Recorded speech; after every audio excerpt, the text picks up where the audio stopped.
ahí para la próxima edición, porque uno de los capítulos de la tesis estuvo dedicado a la interacción social de animales en pastoreo con el impacto o no de la sombra en sistemas silvopastoriles del delta, con lo cual le aportó al conocimiento en la materia digamos, un conocimiento justamente que no estaba, digamos, una de las contribuciones originales de la tesis. Yo no les quiero sacar tiempo al doctor Mattioli, que ahora lo voy a presentar, simplemente comentarle que estamos en uno de los mejores momentos para tener este tipo de interacción en cursos que tengan que ver con el pastoreo, porque como es de público conocimiento y a veces la gente no lo termina de entender, el contexto es inédito para lo que es la ganadería, especialmente la ganadería de carne. Por ahí la ganadería de leche todavía tuvo hace unos 2 años un resurgir importante, ahora está un poquito más relegada, pero el contexto es inédito para la ganadería argentina. Es tan inédito que yo ayer, por ejemplo, participé en una jornada de riego en ganadería en Benito Juárez. Hay que estar en un curso de riego en Benito Juárez, primero que casi no hay agua, segundo que este, eh, riego en ganadería uno no pensaba que podía alguna vez verlo, ¿verdad? Entonces, eso de alguna manera es solamente una muestra de lo que es contexto inédito. Precios históricos, eh, en todas las categorías, escasez manifiesta, ¿sí? Escasez de stocks, y ese stock sumado a que la biología del vacuno es tan lenta, no deja avisorar una reversión, digamos, un aumento de ese stock en el corto plazo, con lo cual la escasez está declarada y si comienza, como ya comenzó hace 3 meses, si se consolida la fase de retención de terneras que se está observando, nosotros lo que vamos a encontrar seguramente es una reducción aún más de la oferta de carne del mercado y precios cada vez más altos. Ahora, también eso nos obliga a producir más kilos por animal. ¿Sí? Y ahí quiero llegar en donde invoco el pastoreo en todo esto, porque uno podría decir, bueno, todo lindo con el contexto, pero ¿dónde está el pastoreo que este tipo me quiere vender? Bueno, en que nosotros para llegar a animales más pesados debemos ineludiblemente pasar por una etapa de recría, o sea, de crecimiento de esos animales. Y esa etapa en Argentina es muchísimo más barata por su relación de ingreso a gasto y por las calidades agroecológicas de los suelos de Argentina, hacerlo en la base pastoril, ¿sí? Donde tenemos diferentes estrategias para manejarse. Si en el norte quizás tenemos que administrar durante el invierno todo el crecimiento de primavera-verano. Y en el sur, y yo hablo del sur como región pampeana y hacia el sur de la región pampeana también, nosotros lo que tenemos que hacer es administrar el crecimiento que ocurre en este otoño, invierno y primavera. ¿Sí? En verano los crecimientos son un poquito menores, pero hay crecimiento al fin. Entonces, son diferentes estrategias, pero necesitamos imperiosamente mejorar la parte conceptual de los modelos de pastoreo, ¿sí? En donde podamos meterle kilos baratos a ese animal para después iniciar una fase de terminación que lógicamente puede ser, y yo creo que va a ser mayoritariamente a corral, pero también va a haber sistemas de terminación en pastoreo en la medida que podamos ir certificando esas producciones para darles un valor de nicho. Fíjense, esto puede sonar polémico al principio, pero para mí en Argentina vamos hacia que el sistema de terminación a pasto sea de nicho y el sistema de corral sea el mayoritario y mucho más, si querés, industrial, ¿sí? Después le verán los nichos al corral que hay, pero para mí eso es fundamental que lo empecemos a pensar y que ustedes puedan interactuar también con parte de los docentes que van a tocar tangencialmente estos temas para decir, bueno, a ver, ¿y cómo llego yo a, a eso? ¿Sí? Entonces, yo además estoy tratando en este momento subliminalmente de entusiasmarlos con estas cuestiones, digamos. Para mí hay si ustedes que son mucho más jóvenes que yo pueden aprovechar todo este envión que está teniendo la ganadería y podemos entonces meter más gente calificada a hablar de pasto e introducirnos en el mundo de los productores con más conocimiento sobre el manejo del pasto y sobre el manejo además del animal en pastoreo, ¿sí? Yo creo que ahí tenemos un nicho incluso laboral que no puedo decir que es inexplorado, pero hay muy poca gente o tenemos menos gente preparada en este área que en otras dentro de la ganadería, ¿sí? Entonces, para mí, por eso también me entusiasmo un poco cuando voy hablando, porque veo que hay un futuro muy interesante para quien pueda dedicarse e insertarse dentro de ese nicho. Tenemos menos especialistas en manejo de pastoreo que lo que pensamos muchas veces, ¿sí? Con conceptos fisiológicamente sólidos de las plantas y de la interacción del animal con eso. ¿Sí? Entonces, bueno, yo no los aburro más con esto, solamente quería plantear un contexto. Estamos ante una ganadería donde podemos decir que el futuro llegó, vamos a ver hasta dónde nos lleva este futuro, y es un muy buen momento para compartir horas con gente de la calidad que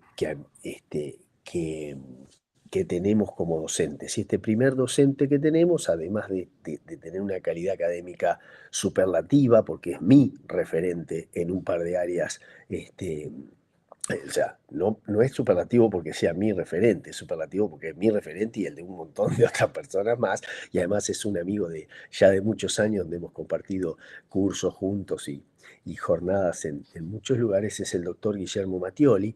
Él es profesor en la Cátedra de Nutrición Mineral de la Universidad Nacional de La Plata y tiene una eh, vasta experiencia en lo que es la parte fisiológica. Si cuando te explica las cosas en forma, como que alguien te lo está contando y no enseñando, es cuando te das cuenta que la gente domina el tema. Entonces, tratemos de aprovechar en estas 4 horas que le dimos como para que desarrolle toda la parte de la fisiología, del estrés de los animales y podamos a partir de ahí entender por qué algunos animales se nos enferman más que otros dentro, digamos, por qué hay poblaciones de animales que se enferman más, por qué nosotros después necesitamos darle bien de comer a esos animales para que, como suele ejemplificarlo Guillermo, para que ese animal al comer pueda reponer todos esos minerales que perdió durante el momento de estrés y que encima durante ese momento de estrés tampoco tuvo ganas de comer y ahí es donde se generan un doble problema, ¿sí? Entonces, yo los voy a dejar con Coco porque le decimos Guillermo y por ahí es como que no responde ni entiende ya qué es ese nombre que le han puesto en el documento. Y les hago sí ese exhorto, esa recomendación enfática de que lo aprovechemos en estas 4 horas, ¿sí? Así que bueno, doctor Mattioli, el estrado es suyo, como solíamos decir en las viejas conferencias académicas. Disfrútenlo ustedes los alumnos y nos vamos a volver a ver el viernes que viene, si Dios quiere, ¿cómo es? Para la presentación que sigue, ¿sí? Bueno, muchísimas gracias. Gracias a vos, Darío. Un abrazote. Anda a laburar. Perdón, ¿ahí se escucha bien? Sí. Sí. Espectacular. Bueno, ante todo, mil gracias, Darío, Martín, Pau, por esta oportunidad. Ojalá sirva, la verdad que tienen que sacarle un poco la espuma de amistad que agrega Darío. En el resto, soy un profe de fisiología especializado en minerales para ganar un mango más. Pero sí, para mí es un honor estar y además lo que siempre me llevo es cuando nos metemos en algún otro lugar, en alguna quintita, siempre nos robamos algo que es más lindo porque no es tuyo, ¿no? Es robarle la fruta al vecino, en definitiva, y eso me pasa cuando me cruzo agronomía y ahí aprendo un montón. Pero por eso, la verdad que esto depende un montón de la interacción, está la posibilidad de que me aburra espantosamente o que esto les sirva a ustedes. En consecuencia, ojalá destrocen mi presentación, ojalá no... es una excusa, es ir a presentar, incluso en esas presentaciones Martín me alcanzó lo de otros años y se nota un poco la improvisación, había cosas que no llegué a dar nunca, pero porque funcionó bien. Digamos, un poco la idea es arrancar a contar. Yo había pensado un poco, bueno, el estrés, los sistemas pastoriles. Ahora, lo que me pasó, y terminó siendo exitoso en otro momento, pero por ahí ahora, chao Darío, cuídate mucho. Una de las cosas que me pasó, bueno, ahora por ahí lo veo a Francisco, anda Agus por ahí, que son betes, ya a esta altura todos exalumnos, pero también había mucho agrónomo, entonces digo, pucha, capaz que por ahí revisar un poquito, volver un poquito a decir, esto es una vaca, plantémonos, para ustedes chicos disimulen como si fuera medio nuevo, pero para quien no lo haya visto nunca, capaz que hay que volver un poquito a decir, bueno, esto es nuestro objeto de estudio, ¿qué es una vaca? ¿Cómo funciona? Porque algunas cosas, de tanto ponerle detalle, nos olvidamos de lo importante. Y en realidad el bovino es, además de un animal muy noble, es como todos nosotros, más simple. De hecho, mucho más simple que nosotros, porque tiene selección natural. O sea, casi te diría que una vaca de cría es una vaca con matices de si es blanquita y con joroba, o si no, si es peticita y es más de tipo británico, o si no, una vaca lechera, son todas iguales. Algún loco con una jersey, pero son todas iguales que hay en el mundo. Entonces llega un momento en que en realidad la vaca termina siendo prácticamente la misma. De quienes están aquí, de formación de agronomía, ¿son todavía la mayoría? Pareciera ser que sí. Yo soy forestal, soy la otra Paula. Mi nombre es Paula Ferrer, estoy en el INTA 9 de julio y soy ingeniera forestal. Oh, qué lindo, que ese Pau, bienvenida. Gracias.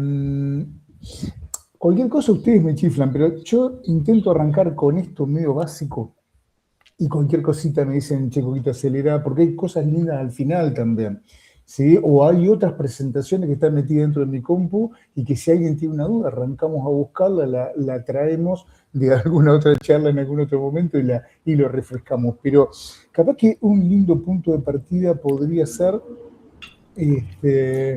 intentar meterme acá. Perdón, Agus, perdón, chicos, si por ahí los aburro con esto que ya estaba, ya lo tenían, pero... Sí. pero Ay, esto, Coco, déjame comentarte ahí que algunos capaz que medio tímidos como Martín, que Martín arrancó la carrera de agronomía, pero viene de cuestiones más de economía. Después tenemos varios agrónomos de diferentes facultades. Tenemos también licenciados en producción agropecuaria de diferentes universidades del área de acá de Buenos Aires. Así que hay un crisol, pero poco veterinario. Creo que veterinario en esta vuelta no tenemos ninguno. Si no me equivoco. Tenemos ahí a un par infiltrado. O sea, nunca te sientas seguro, Martín. Yo soy veterinario. Ahí va, sí, un par de... Perdón. Hay un par de lentes, sí. Bien. Bueno, ellos capaz que me putean un poco o no, o reconocen que no se acuerdan un carajo, que es lo que suele ocurrir. Pero, a ver, un poco esta primera presentación, antes de meternos más en tema, busca eso, revisar, che, ¿qué es una vaca? ¿Cómo funciona una vaca? Primero, bueno, arranco muy desde el principio y porfa párenme, ¿sí? Así no nos aburrimos demasiado, pero lo primero que tenemos que entender es que una vaca es un individuo igual que un humano o cualquier mamífero, donde más de la mitad del individuo es agua. ¿Queda claro?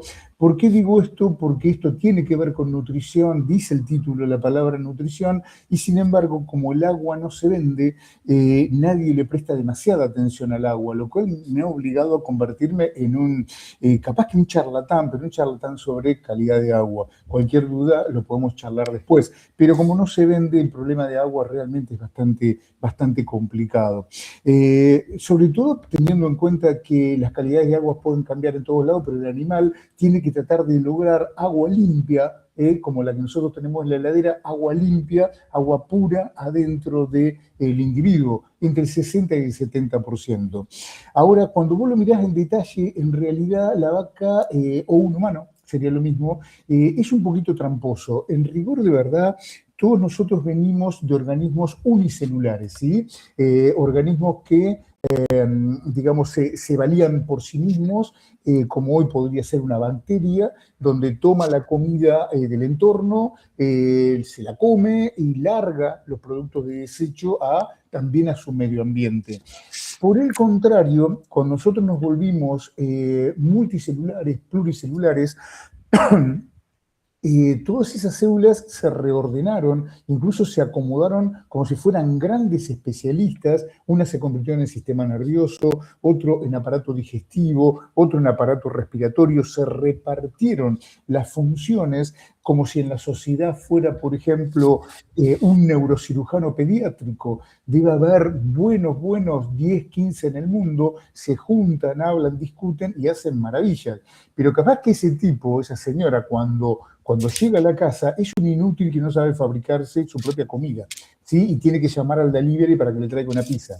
Del mismo modo, cuanto más se especializaron las células en el organismo, más fueron dependientes de que alguien les diera de comer y que alguien retirara la basura. Fueron cada vez más dependientes de un medio que los rodeara que fuera terriblemente estable.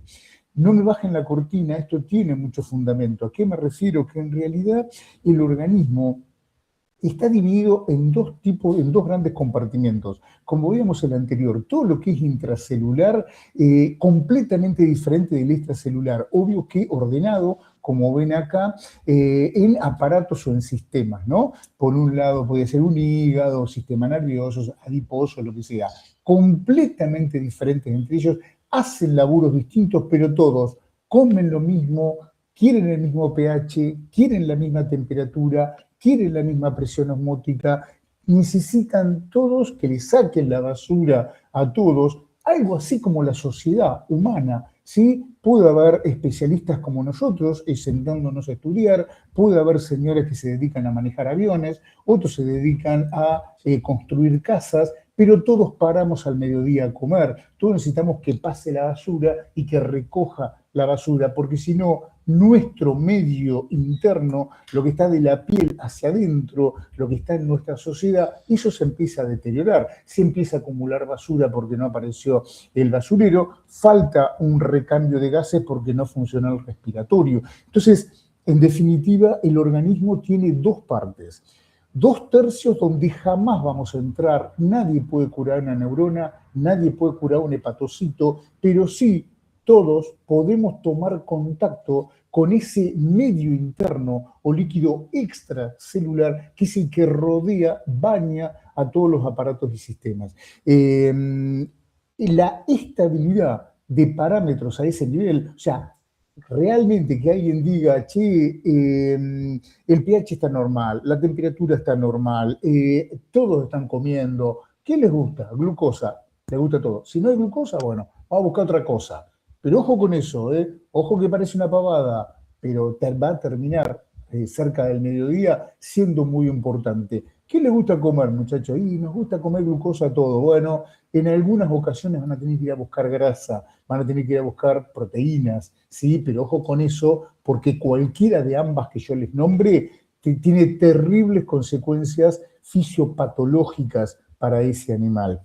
Pero bueno, eso va un poquito más adelante. Entonces, queda claro, por un lado hay un medio intracelular, olvídense, nunca se van a meter ahí adentro, pero es completamente distinto a este medio interno, tan distinto que si llegaran a mezclarse el animal, la persona, en cuestión de segundos muere. ¿Qué un ejemplo pavote? 2/3 tienen, por ejemplo, un nivel de potasio de 140 milequivalentes. O sea, te pegan una patada en el traste, te rompen muchas fibras musculares, o te comes una banana, la cantidad de potasio que se libera hace que el valor normal en el medio interno, que en vez de ser 140 es 4, suba a 6, ese 6 provoca arritmia cardíaca y muerte.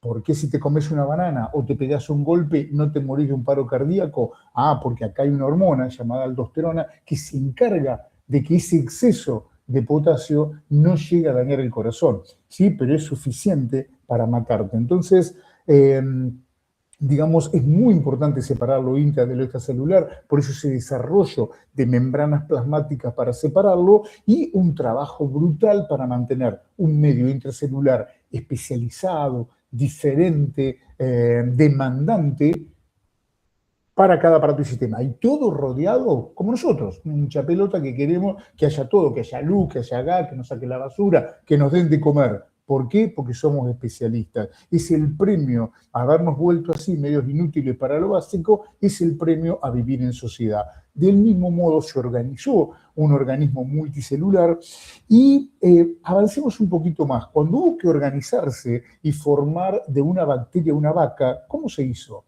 Y se hizo del siguiente modo, se dijo, che, ¿qué es importante para todos? Imagínense una reunión de consorcios donde había una neurona, un hepatocito, una célula muscular. Dijeron, ¿qué es importante para todos? Mirá, uno dijo, para mí es re importante tener oxígeno normal y el dióxido de carbono que me lo saquen, porque para mí es basura. Listo, entonces te vamos a armar un aparato respiratorio. Y largaron un montón de células madre a convertirse en un aparato respiratorio que se encarga de, digamos, de intercambiar gases. Por otro lado, alguien dijo, sí, pero mirá que hay que morfar también. O sea, el oxígeno sirve para agarrar una glucosa y sacarle 34 ATP. Una glucosa o 36 o hasta 38 ATP. Pero para sacarle 36 ATP a una glucosa necesitas oxígeno. Si vos no tenés oxígeno, le sacás solamente 2 ATP. ¿Sí? Entonces, eso claramente demuestra que el oxígeno era importante, pero también el morfi. Entonces, bueno, para no hacerla larga, se desarrolló un aparato digestivo que encima en el caso del rumiante tiene una situación intermedia donde en realidad nosotros le damos de comer al rumen, ese rumen procesa el alimento y lo que entra va a parar al aparato digestivo, va a parar al medio interno. Eso sí, nosotros nos sentamos, comemos sobre todo polímeros de glucosa y absorbemos glucosa, que es lo que quieren todas las células. El rumiante come polímeros de glucosa, sea almidón o celulosa, lo que entra son ácidos grasos volátiles. Y de esos 3, acético, propiónico y butírico, 2, 3 y 4 carbonos, solo el del número de la suerte, el de 3 carbonos, sirve para refabricar, resintetizar glucosa en el hígado. O sea que tenemos un tipo de individuo que es capaz de digerir la celulosa, a diferencia de otros no rumiantes, pero, ojo, pagó carísimo esa adaptación, la pagó carísima. ¿Qué tiene que hacer tener un hígado que trabaja el doble que el hígado de cualquier otro individuo? Un poco como para zafar, lo que hizo la naturaleza fue decirle, bueno, hagamos una cosa, en vez de setear la glucosa en 1 gramo por litro, vamos a setearla en medio gramo por litro. Es una engañapichanga, porque una glándula mamaria de una vaca consume la misma cantidad de glucosa que la de una cerda. La diferencia es que la que seleccionamos como lechera es la vaca y no la cerda. O sea que ese hígado está refabricando glucosa, no solo para una vaca de 700 kilos, sino para pasar de 10 a 100 litros de leche. Entonces el desafío es enorme, ese aparato digestivo va al límite. También hay que sacar basura, para eso desarrolló un aparato urinario. Después dijeron, pero está limpio alrededor del riñón, morfa el que está alrededor del aparato digestivo, tiene gas el que está en el aparato respiratorio, nada más ahí en la cercanía del pulmón. No, acá tiene que haber, como cuando le echás azúcar al café, vos le pones azúcar, pero después lo revolvés. ¿Cómo haces para tener una composición estable en todo el organismo? Bueno, a organizar el aparato cardiocirculatorio, que es una bomba en la mitad de la vaca que larga sangre a presión, eso hace que ese medio interno, que está una cuarta parte nomás en la sangre y 3/4 partes está en el líquido intersticial, salga presión por la sangre, cuando llega a los capilares sale del sistema circulatorio, le da de comer, le da glucosa, le da oxígeno, quita el dióxido de carbono, quita el amoníaco del potasio y se lo lleva al aparato urinario, ¿sí? O sea que la cucharita de ese café es el aparato cardiocirculatorio. Entonces, ¿cómo funciona el medio interno para que todo no se vaya al diablo? Bueno, cada vez que vos tenés un parámetro que es importante, ponemos un alcahuete, ¿sí? Un receptor que dice, che, ¿cuál es la presión? Permanentemente, ¿cuál es la presión? Sobre todo de dióxido, secundariamente de oxígeno, de glucosa, etcétera, etcétera. ¿Cuánta basura hay en el medio interno? ¿Cuánto potasio hay? Ese receptor le avisa al efector. Entonces le dice, che, se te está acumulando potasio. Le avisa el receptor al aparato urinario. Fíjate, pone las pilas, empieza a trabajar un poquito más. O se te está acumulando dióxido de carbono, aparato respiratorio, mueve. Bueno, el aparato respiratorio mueve, corrige el problema y el receptor ya se queda tranquilo por feedback negativo. Entonces, así se armó. Eso es una vaca o cualquier individuo que ustedes quieran ver. El problema, incluso así es la sociedad, ¿sí? Se está acumulando basura, bueno, a alguien del barrio avisa al intendente, el intendente manda el servicio de limpieza para que todo funcione bien. Pero bueno, sabemos que también en la sociedad humana están los políticos. Eso es lo que no logramos evitar. En realidad, ¿para qué necesitamos a alguien que mande? Porque muchas veces es limitada la capacidad que tenemos. Por ejemplo, ¿qué pasa cuando hay glucosa poquita y todos quieren comer glucosa? ¿Quién decide quién come y quién no? Cuando vos decís, che, yo comí como un cerdo y es re importante hacer la digestión, pero resulta que me invitaron a jugar a la pelota y me quiero ir a jugar a la pelota, ¿sí? Resulta que cuando llegás terminás vomitando. ¿Por qué? Porque por usar el músculo dejó sin sangre al aparato digestivo. ¿Quién decidió que la sangre iba para el músculo y no para el aparato digestivo? Tiene que haber un jefe. Bueno, ese jefe es el aparato digestivo, ¿sí? Perdón, el sistema nervioso. El sistema nervioso es el que recibe toda la información, o sea, que en vez de ir directamente de receptor a efector, va al sistema nervioso, llega rápido, llega sobre todo por fibras nerviosas, esos son milésimas de segundo, donde está informado de absolutamente todo. Nuestro sistema nervioso, ahora lo vamos a ver en detalle, tiene la parte de arriba que estamos usando ahora para estudiar, la corteza cerebral, que nos permite, incluso que está el centro del habla, a mí me permite pensar en esta charla, a ustedes les permite revisar este tema, pero todo eso es lo consciente. La mayor parte del sistema nervioso es más valiosa que eso, es la que te mantiene viva, es la inconsciente. Esa está recibiendo información de presión arterial, presión osmótica, temperatura, pH, si te sentaste, si estás parado, si hace frío, si hace calor, si tienes hambre, todo eso llega al sistema nervioso y el sistema nervioso responde, ¿sí? Con, digamos, una medida lógica, pero que apunta a la supervivencia. Ese intento por sobrevivir es el centro de esta mañana de estudio, donde nosotros tenemos que entender qué es la respuesta de alarma, qué es el estrés, y es el mecanismo por el cual sobrevivimos. Y ¿en qué se basa eso? En decir, bueno, tenemos que ordenar una respuesta, ¿sí? Una situación estresante es aquella situación que te pone en riesgo de vida, los receptores te avisan que estás en riesgo de vida y el sistema nervioso toma una serie de recaudos para poder sobrevivir. Los que sobrevivieron dejaron descendencia, los que no lograron sobrevivir, obviamente no lo hicieron. Por eso hay una selección de especies.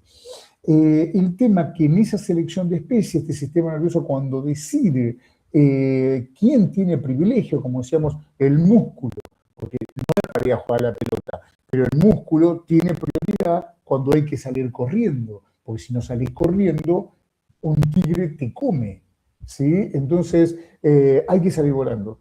Para salir volando le sacas sangre al digestivo y lo metes en el músculo. De cualquier modo, digamos, eso es muy sano, pero tiende a perpetuarse. O sea, una cosa es que te corra un perro hoy y otra cosa es que te corra un perro toda la vida, ¿sí? Entonces, la verdad que todo está armado como para salir rápido de los problemas. Para una respuesta rápida, el sistema nervioso tiene esta vía nerviosa para llegar directamente al efector. Por ejemplo, terminamos de comer como cerdos, ¿sí? Tenemos una glucemia que está en las nubes, altísimos niveles de insulina, ahora lo revisamos a eso. Ahora, eso quiere decir que esa insulina le va a dar glucosa a todo el mundo, estamos en un bacanal, en una fiesta postprandial lleno de glucosa. Ahora, viejo, si en ese momento aparece un perro que te quiere morder, en ese momento hay un filete nervioso que sale del sistema nervioso, obviamente el ojo, el oído y tu memoria, por favor, no se olviden eso, tu ojo, tu oído y tu memoria te dicen esto es una asociación de peligro. En una milésima de segundo está en el sistema nervioso central y este responde en milésimas de segundo con una fibra simpática que bloquea la liberación de insulina. Y toda esa glucosa queda exclusivamente para el jefe. ¿Por qué? Porque como todo político, el sistema nervioso tiene privilegios. ¿Cuál es? Cuando decimos que todos quieren comer glucosa, todos quieren, les gusta este sistema, esta vía de este morfi, esta comida, el sistema nervioso no le pide permiso a nadie. Haya una insulina, él come. El resto no. Entonces, si bloquea la liberación de insulina, toda la glucosa queda para el sistema nervioso, pero no por egoísta, porque ese sistema nervioso está controlando, ¿sí?, la capacidad de supervivencia. Está ordenando todo ese individuo para que corra, para que la hipertermia no lo mate y disipe temperatura, para que el pH no se pierda por más que esté hiperventilando. Bien, cuando no es necesaria una respuesta tan brutal, cuando vos decís, che, pero no podemos vivir así tampoco. No. Tranca. Sistema nervioso también puede decir, no, vamos lento, vamos despacito, vamos tranquilos, manejemos todo no por vía nerviosa, que encima es carísima, porque se gasta un montón de glucosa para mantener el sistema nervioso, como nosotros para mantener a nuestros políticos, igual, pero el sistema nervioso tiene otra opción, que es el sistema endocrino. En vez de mandar la información rápido, como cuando vos mandás una encomienda, y vos decís, mirá que más cara si la mandás rápido. No tengo apuro, bueno, vía lenta. Entonces manda el neurotransmisor por sangre, ¿sí? Y utiliza lo que se llama sistema endocrino. Entonces la información llega más lenta, pero más sostenida y tiene un efecto a más largo plazo a través del sistema endocrino. Por esa razón, si ustedes miran el organismo, van a ver que en realidad es un gran saco de agua, 60-70% de agua, que tiene un medio interno que es el líquido que baña a todas las células, que tiene que mantenerse estable, que 2/3 está dentro de la célula, nunca vamos a entrar, pero ¿qué es estar sano? Ir al médico, que no te dé bola, que te saque sangre, que es una muestra de medio interno, y ver si ahí el pH, la temperatura, la creatinina, la urea, todo está normal. ¿Está bien? Eso, si todo está normal, es porque los receptores funcionan bien y el sistema nervioso sabe cómo administrar, ¿sí?, esas funciones y los efectores responden. Vos tenés una falla renal y urea y creatinina están más arriba, ¿sí? Y si ese es el individuo, cada vez que hay un sistema vivo, hay fabricación de basura. Esto es inevitable. ¿Cuál es el tacho de basura del organismo? La orina. Entonces, la sangre es una muestra de medio interno, de ese líquido extracelular que baña las células. Ahí la salud es mantener estable todo eso. Y lo que sobra de ahí, ¿a dónde lo metes? Lo tira a la basura. ¿Qué es la basura? Es la orina. Basura no es la materia fecal. Materia fecal es lo que quedó sin digestión, ¿sí? Y se elimina del sistema, pero en realidad nunca entró, porque el aparato digestivo está abierto en la boca y en el ano, pero no entró nunca al medio interno. Ahora, lo que se filtra del medio interno y se elimina como desecho está en la orina.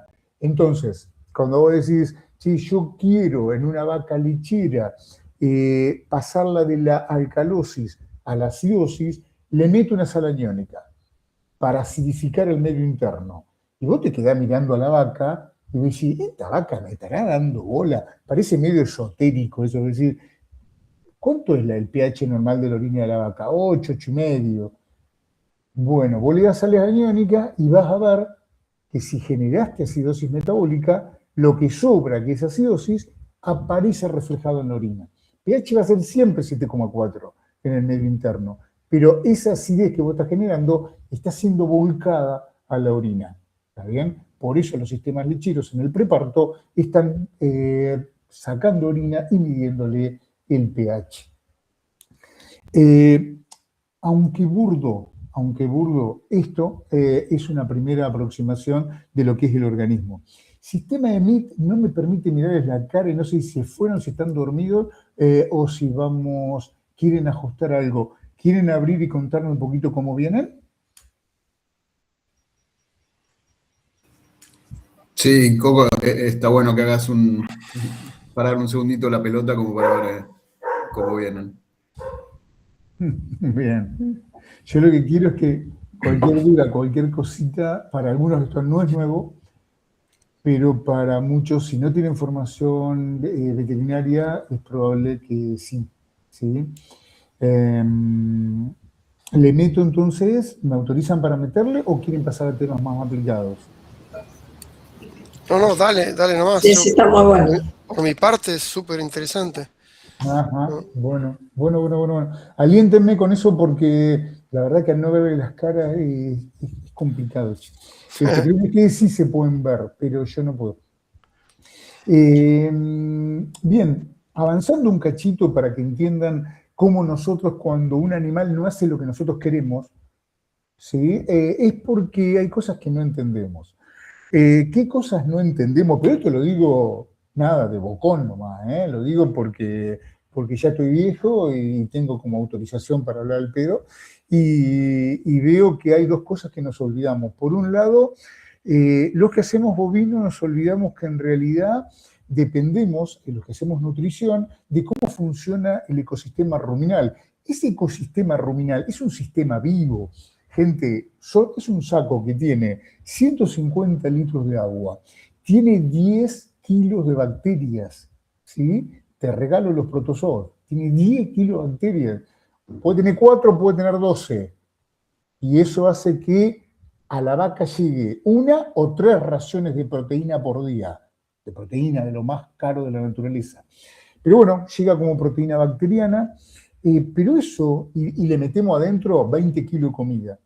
Entonces, todo eso fermenta, y lo que hay que entender que es un sistema tan vivo que basta un manejo para que haya 48 horas de ayuno, y 48 horas de ayuno bastan para matar más de la mitad de las bacterias y el 80% de los protozoos. ¿Queda claro? Entonces, después cuando vos decís, no, hice un manejo, no pasó nada, después necesitas por lo menos otras 48 horas para que se recupere. Entonces, hay un delay que no es un no rumiante. A ver, de vuelta, muy básico, perdónenme, pero por lo esquemático. Pero un no rumiante, como puede ser un humano, tiene un aparato digestivo más simple, que simplemente procesa la comida, convierte un pollo en una especie de sopa crema, pero que después la va a digerir y absorber. Y si algo sale mal y no quiere invertir, no quiere gastar en esa función digestiva, porque hay que salir corriendo, por ejemplo, bueno, directamente corta del píloro, o sea, del fondo del estómago, ahí divide. Te provoca con un vómito vacía la parte de adelante, con una diarrea vacía la parte de atrás. Vos dejás de comer durante un día y después de un día tenés un día de reposo y no pasó nada. No se perdieron encima, no se perdió nada. Ahora, en una vaca, vos se la llevás a la manga, le haces un manejo y tardás 4 días en tener el mismo animal. Eso, problema número 1. Problema número 2, ojo, que esto sí lo tenemos todos, para controlar, ven este eje que está acá, cómo el sistema nervioso maneja el sistema endocrino. Esta vía, el control de los efectores vía nerviosa, es una una salida de un nervio, un axón, que le dice a ese efector qué hacer. Fundamentalmente lo hace como sistema nervioso autónomo, para que no sea macana, lo deja autónomo de la voluntad, entonces es el simpático, el parasimpático, pero el control que muchas veces nos afecta a nosotros es el control endocrino.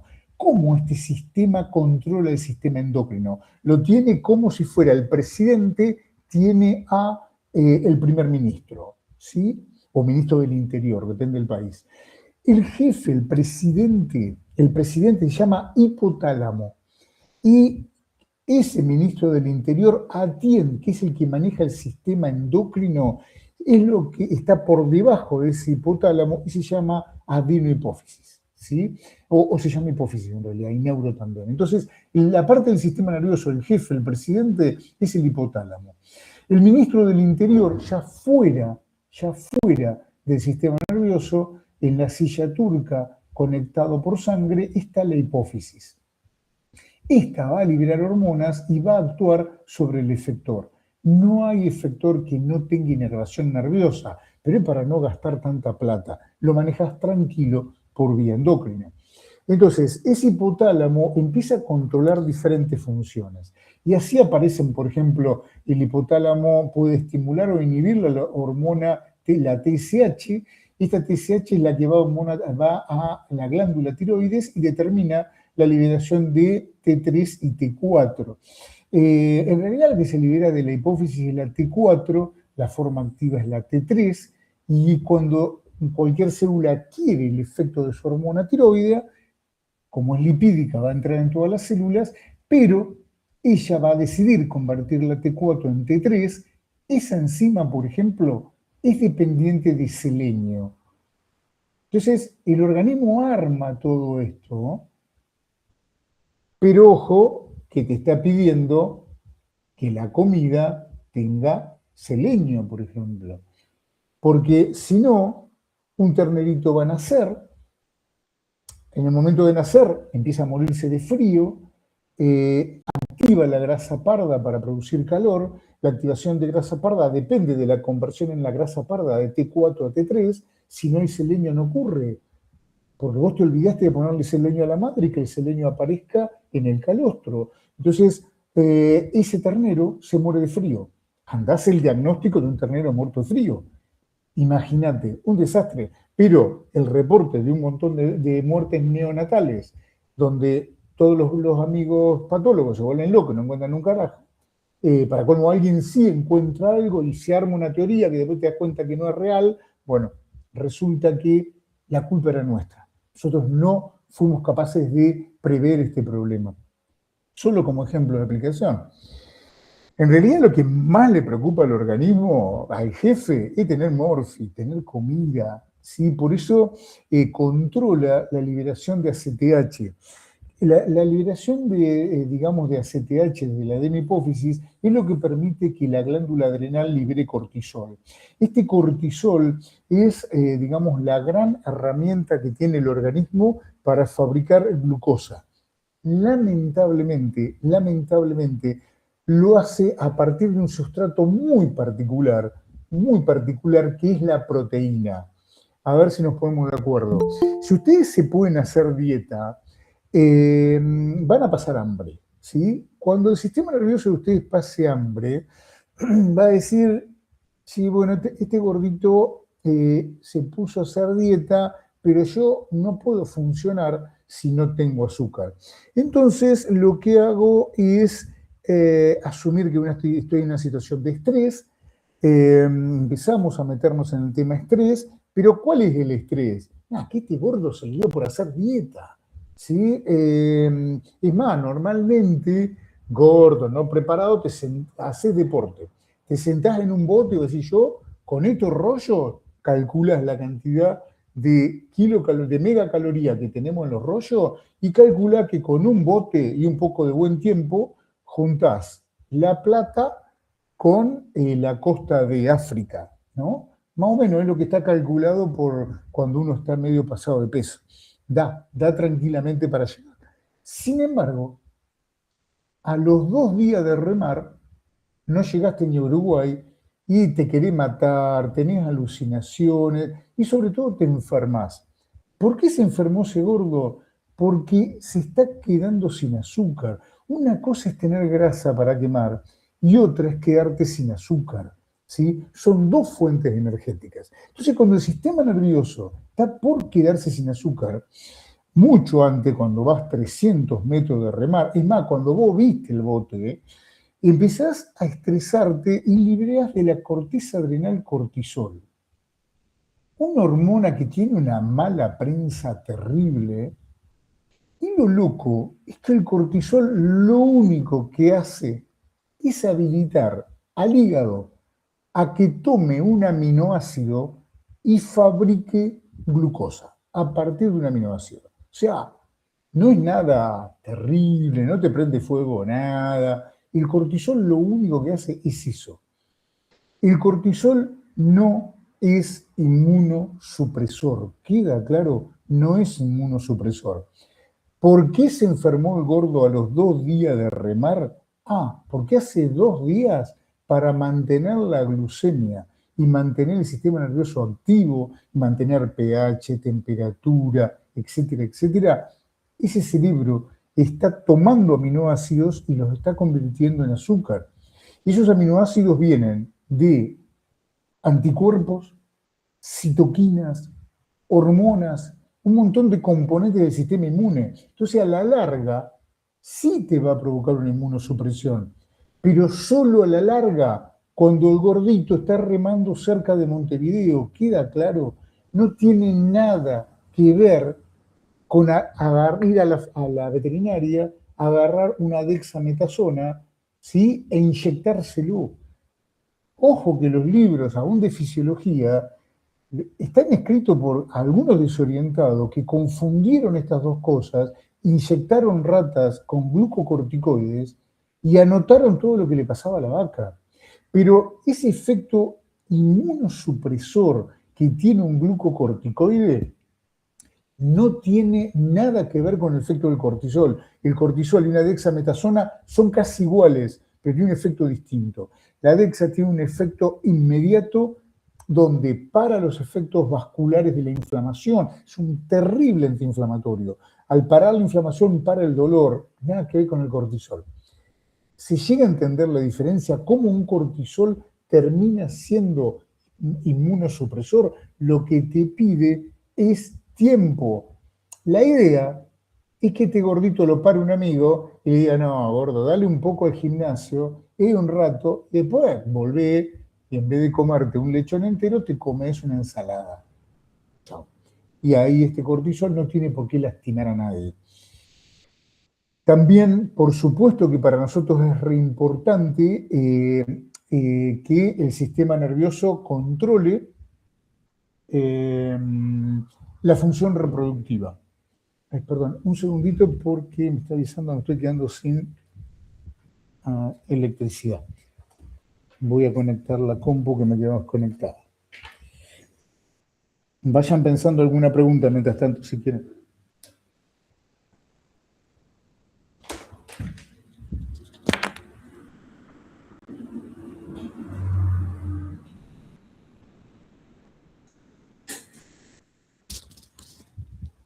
Ahí estoy, gente. ¿Vienen bien hasta acá? Sí. ¿Sí?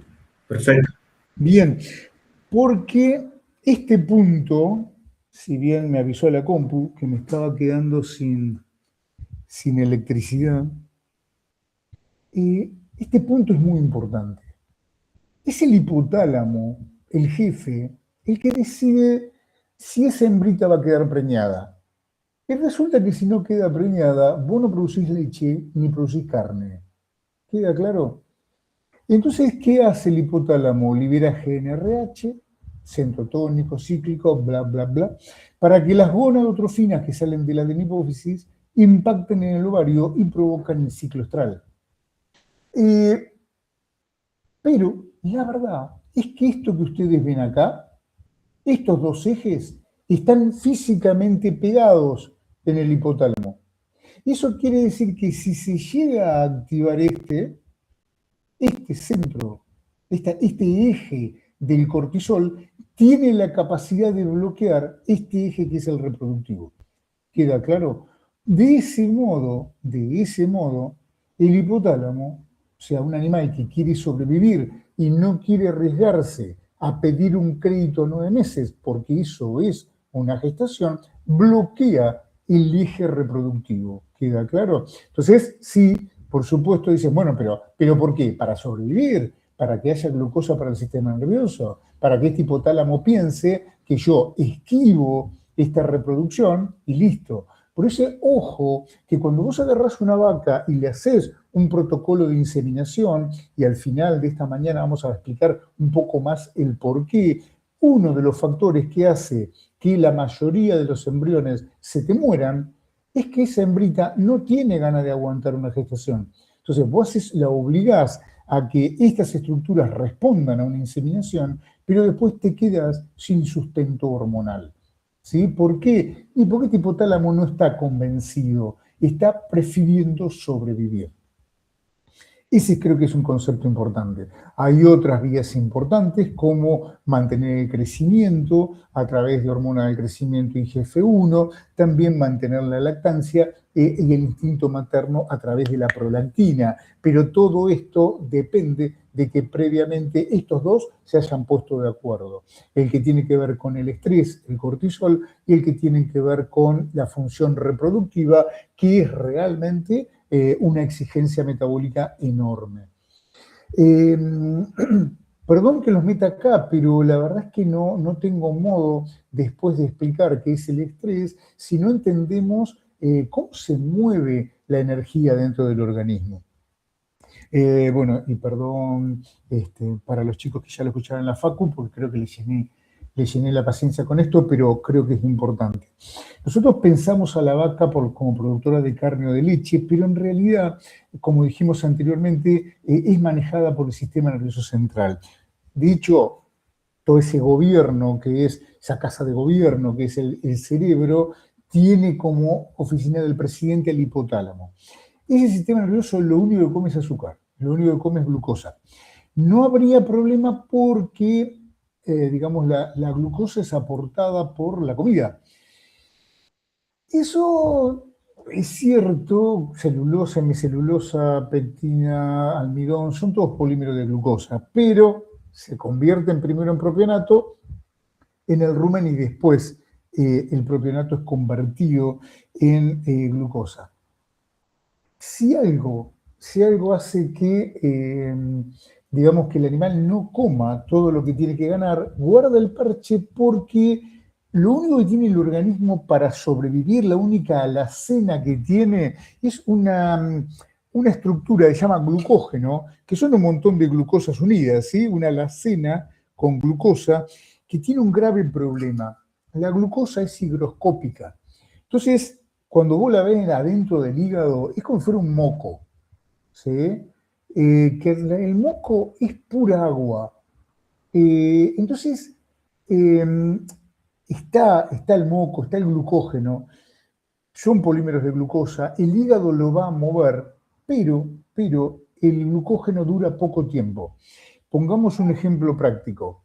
Cuando empezó a hablar Darío, ahí ustedes tenían, si desayunaron, todo lleno de glucógeno, su hígado. Sin embargo, el nivel de exigencia que tiene esta charla, que si alguien está prestando atención, en un par de horas van a sentir un cansancio particular que requiere comerse una barrita, parar un poquito, hacer un descanso, rehacer el mate, porque este glucógeno se va a perder.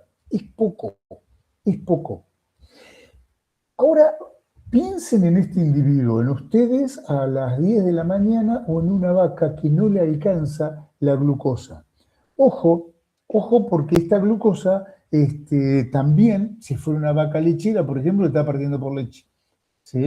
O sea, quien puede consumir glucosa, haya o no haya glucosa, es el cerebro, la placenta y la glándula mamaria. O sea, cuando tenés un animal en lactancia, hay un privilegio también de la glucosa para irse por leche. Esto quiere decir que cuando no hay glucosa, se puede morir el cerebro y además se puede morir algo más importante que tu cerebro, que es tu hijo. Entonces, ¿qué hace la vaca? Se asusta y activa, dice, no, hay que sacar energía. Entonces vos decís, bueno, ¿de dónde podemos sacar energía? Sí, energía sacamos de la grasa, sí, sin duda, lo primero que te viene a la cabeza. Es cierto, la grasa tiene una cantidad brutal de ácidos grasos. Estos ácidos grasos son los que cuando vos calculás, o el gordito calculó que se subía al bote y llegaba a África, no es joda, ¿eh? Vos sacás la cantidad de energía que tenemos en la grasa y alcanza para llegar remando a África. El problema es que en realidad al organismo, si bien esa grasa, esos ácidos grasos, le pueden dar de comer a la vaca, le pueden dar de comer al gordito remador, en rigor de verdad, el aporte es excesivo. Se liberan 3 veces más cantidad de energía que la necesaria. Con una vive todo el gordito remando, vive 700 kilos de vaca. Pero ojo, que los otros dos provocan uno cetosis y el otro hígado graso. O sea, no existe la lipomovilización sin dañar al animal, sin dañar a la persona. ¿Por qué? Porque va a haber cetosis, porque va a haber hígado graso y porque no existe la lipomovilización sin provocar una reacción inflamatoria en el tejido adiposo. Tan dañina es la lipomovilización que no existe una persona que cumpla 100 años y sea gordo. Eso quiere decir que la grasa mata. ¿Por qué mata la grasa? Ya lo empezamos a entender, porque hay una bruta reacción inflamatoria y una enorme capacidad de dañar al hígado, generando hígado graso, daño oxidativo por la inflamación y también le va a provocar hígado graso y también cetosis. Vos decís, pero tan boba esta vaca que se intoxica sola. No, es que en realidad esos 3 ácidos grasos, uno sirve para vivir y 2 sirven para hacer macanas, en realidad adentro de la grasa están unidas a una pequeña molécula que se llama glicerol. Ese glicerol, un trialcohol, una molécula de 3 carbonos, una cagadita, algo chiquitito, 3 carbonos, igual que el ácido propiónico. ¿Se acordaban? Acético propiónico butírico, 2, 3, 4 carbonos en el rumen. El de 3 carbonos, el propiónico, es el que puede fabricar glucosa. Bueno, cuando ese propiónico no llega porque la vaca no está comiendo lo suficiente, es reemplazado por ese glicerol. En realidad la lipomovilización no existe para darle de comer a toda la vaca. Existe para arrancar el glicerol, dejar secundariamente ácidos grasos, que con eso viva la vaca, pero ese glicerol se mete en el hígado, tapa el hueco que dejó el propionato y ese hígado fabrica azúcar para que siga viva la vaca, para que siga viva el gordito que está remando camino a África. ¿Está bien? Para que esto ocurra, el hipotálamo activa una glándula, desarrolló un empleado que lo puso lejos, lo puso, para no errarle a que el dato llegara, lo puso del otro lado de la vaca, lo puso al lado de los riñones, es la glándula adrenal.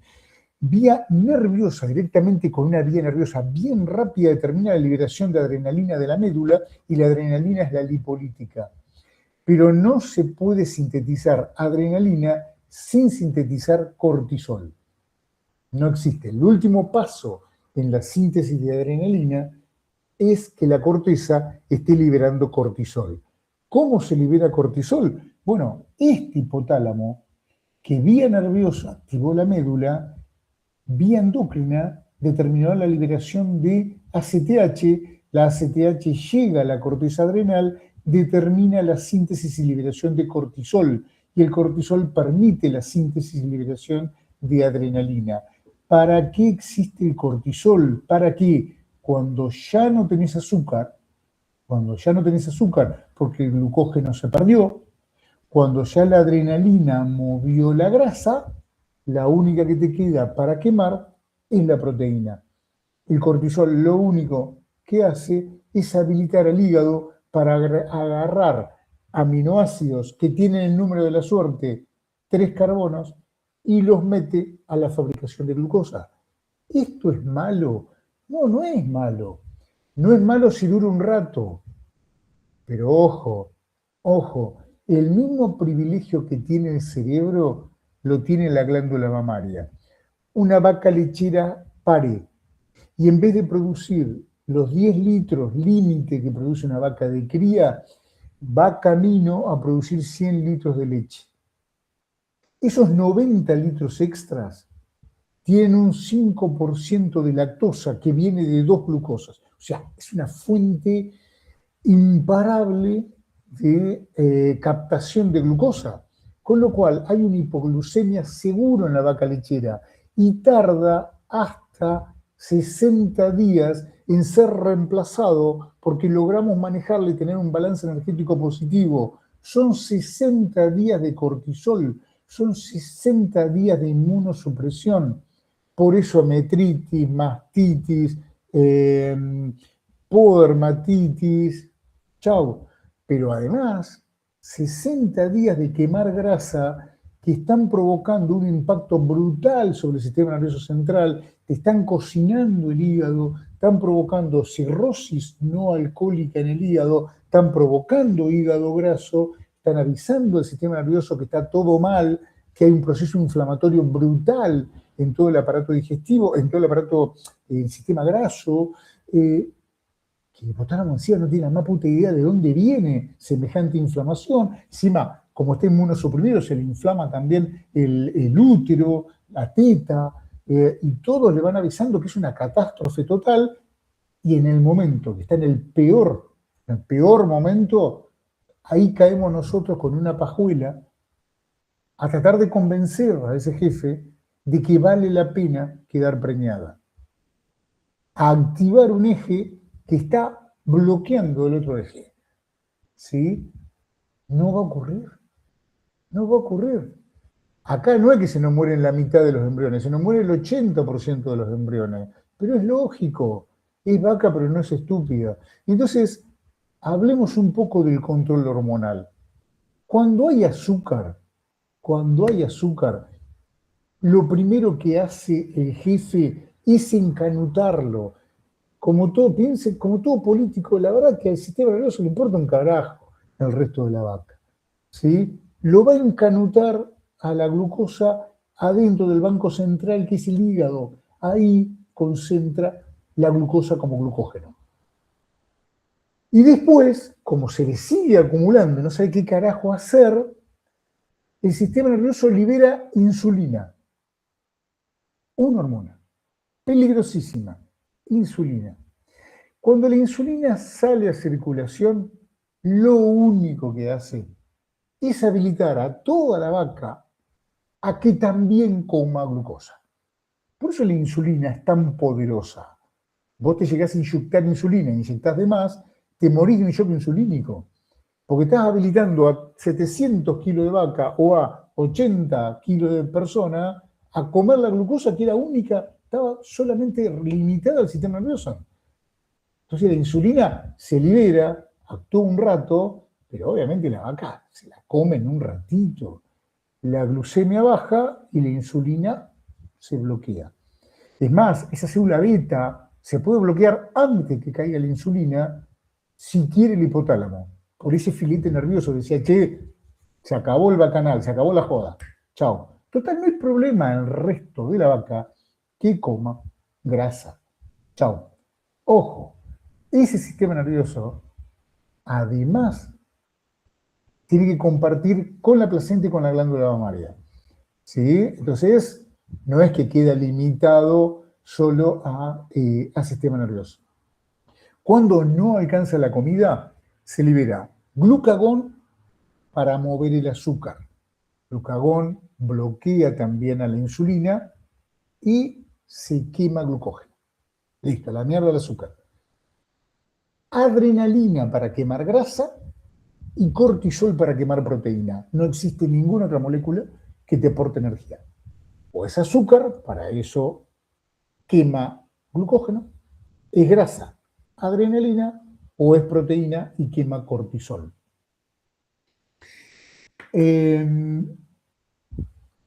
Y pasamos entonces, podemos entender cómo funciona balance energético positivo, balance energético negativo.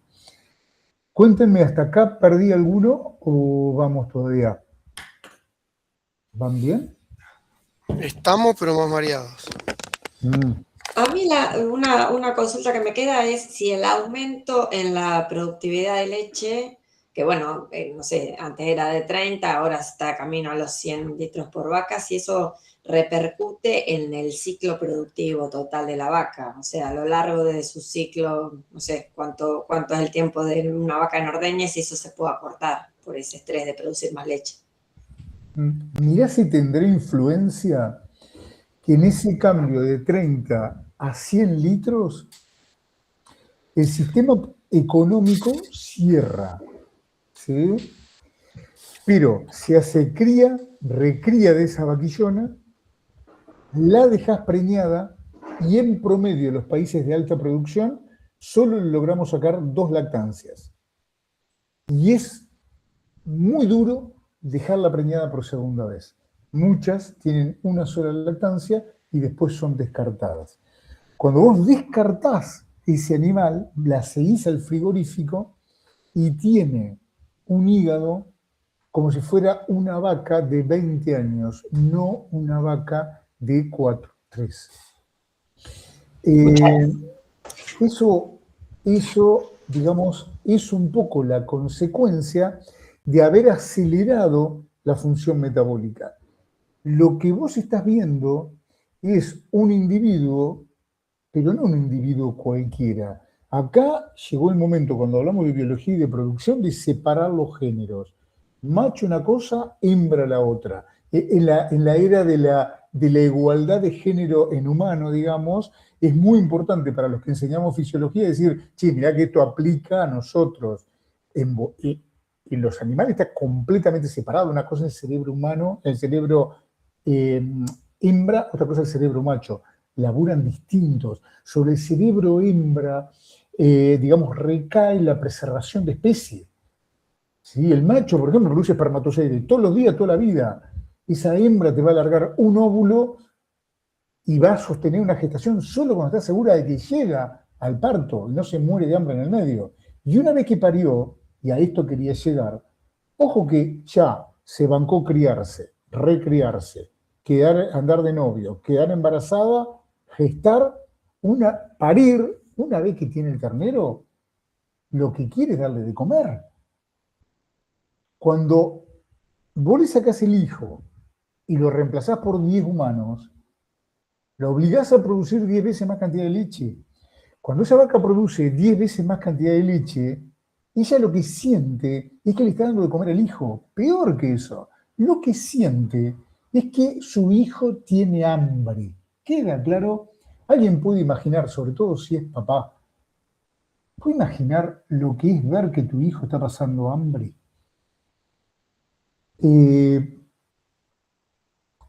Eso es lo que siente una mamá vaca lechera de alta producción. No digo esto para sensibilizarnos, para ir y largarnos a llorar abrazando una vaca lechera, sino para entender que lo que nosotros llamamos angustia, en realidad adentro del sistema nervioso, es un desastre de hormonas y de vías de conexión conectadas equivalentes a una mamá que pare un hijo en la guerra y ve cómo su hijo pasa hambre. ¿Queda claro? De hecho, los hijos de la guerra, eso fue estudiado sobre todo en una colectividad después de una hambruna en Holanda, le salían los hijos medio bobos. Claro, es lógico. ¿Qué hace una mamá que pare en esas condiciones? Bueno, tener un hijo que tenga menos requerimientos, que no quiera ser presidente, que no quiera ser premio Nobel, que sobreviva a la guerra. ¿Queda claro? Entonces, intelectualmente va a ser inferior, pero donde le quiera sacar la comida o le quiera quitar la hembra, te va a cortar en 20 el pedazo, porque el tipo se volvió primitivo. Lo mismo estamos haciendo nosotros. Hay por un lado un montón de locos yendo detrás de una genética de alta producción sin entender que aceleramos a 200 kilómetros y usamos la misma curva que antes, usamos el mismo aparato digestivo y el mismo sistema inmune y multiplicamos por 3, 4 la cantidad de comida que queremos que procese y metabolice. Toda esa angustia, todo eso está adentro del sistema nervioso. ¿Sí? Dicho, perdón, hasta ahí vamos bien. No quiero dejar gente colgada. Ojalá no los haya aburrido, es lo primero. Si no lo aburrí, ya está. Pero si alguien necesita revisar algo, estaría muy bueno hacerlo. Igual en 2 minutos más vamos a hacer si me permiten, un recreo y acomodamos el mate. Sí, estaría bueno que hacer alguna ronda de preguntas o comentarios, aparte de los deditos. Antes de eso termino de profundizar la pregunta. Dale. Ay, no llego a escucharte, no llego a verte, no sé quién hizo la pregunta. Era una voz femenina, pero no llego a verte. Paula, sí. La otra Paula. Ahí va, la otra Paula. Che, de 9 de julio, ¿verdad? ¿Decías? Sí, así es. Che, Negri, mirá, profundizo esto y después vamos a las preguntas, dale. Un cerebro, lamentablemente el de todos, sí, yo digo lamentablemente porque nunca quiero jamás sería peyorativo con alguien que todavía llora a su mamá, ¿no? Con los géneros, digo. Pero los cerebros, hembra y macho, son distintos. A mí me gusta estudiar el cerebro hembra porque sobre ella recae la preservación de especies. Y si nunca lo escuchaste, te voy a contar algo que te va a servir un montón. El cerebro, para entender cómo funciona una hembrita, sobre todo, también el macho, pero sobre todo la hembrita, hay que entender que en realidad, a medida que evolucionamos de ser un reptil a ser una vaca o ser una persona, estamos muy cerquita, ¿sí? Arrancamos unicelular, nos volvimos multicelulares, después pasó muchísimo tiempo hasta ser un reptil, después fuimos evolucionando y dijimos, hagamos una cosa, en vez de poner huevo, ¿por qué mejor no le damos de comer leche? ¿Sí? Nos volvimos mamíferos, y después tuvimos la capacidad de interactuar, nos volvimos primates, y después fuimos capaces de entender los símbolos, como el dinero, el estatus, y ahí el primate se convirtió en el hombre. Pero, cuando vos mirás el cerebro, resulta que en la evolución, y acá la vaca muy pegadito al primate y al hombre, muy pegadito, al mono y al hombre, muy pegadito, te das cuenta entonces que sobreviven los 3 cerebros. Hay un cerebro, como les decía, cortical, ¿sí? El consciente, el que decimos, che, estamos medio cansados, ¿por qué no paramos? Hacemos unas preguntas y después paramos. Y yo pienso, era Pauli, sí, estaba el 9 de julio, dijo en el INTA, y ahí usó esa parte, pero en realidad ese no es el verdadero cerebro. El verdadero cerebro es el mamífero, o sea, otro de los cerebros que está por dentro, ese que está en rojito, en rosita acá, el cerebro mamífero. Ahí hay un lugar que se llama tálamo, que es el centro del miedo, ¿sí?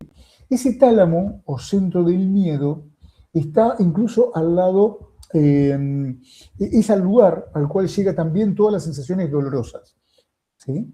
Si te duele cualquier cosa, y repercute ahí. Y está rodeado de un sistema límbico, que es el sistema de las emociones.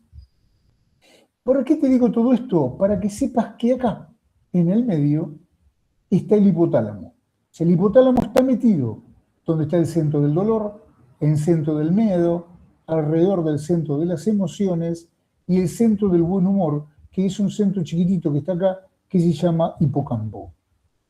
Ahí, en el medio, está el hipotálamo, que es el que está controlando el organismo. Por eso muchas veces yo les puedo decir, ofrecerles un negocio que a vos te parezca cuando lo pensás, porque lo pensás con la corteza, que el negocio cierra, y después decís, vos sabés que yo tengo algo tengo algo en la panza que me dice que no. No sé si siento olor a podrido, no te lo puedo explicar, pero hay algo que no me cierra. Porque el centro del habla quedó en el verde. Lo que vos sentís, lo sentís con este. ¿Queda claro? Y acá no hay centro del habla. Pero lo que es muy importante es saber que lo que compartimos con los reptiles es el centro, el cerebro reptiliano, que es en la parte más basal.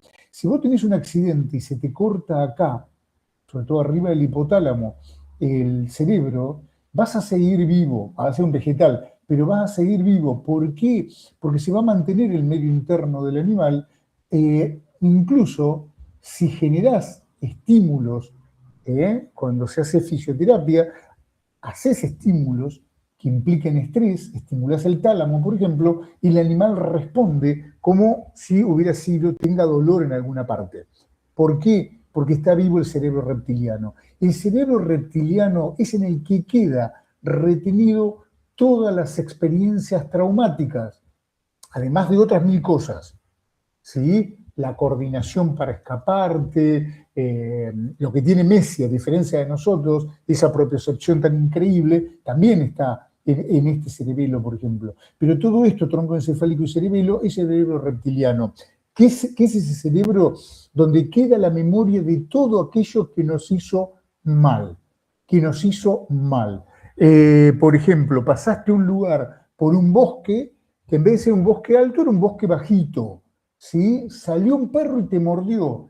Vos amabas a los perros, sí, pero ojo que ahora funciona no solo el cerebro racional, también el emocional y el reptiliano de supervivencia, y ahí, en ese último, es donde radican las malas experiencias.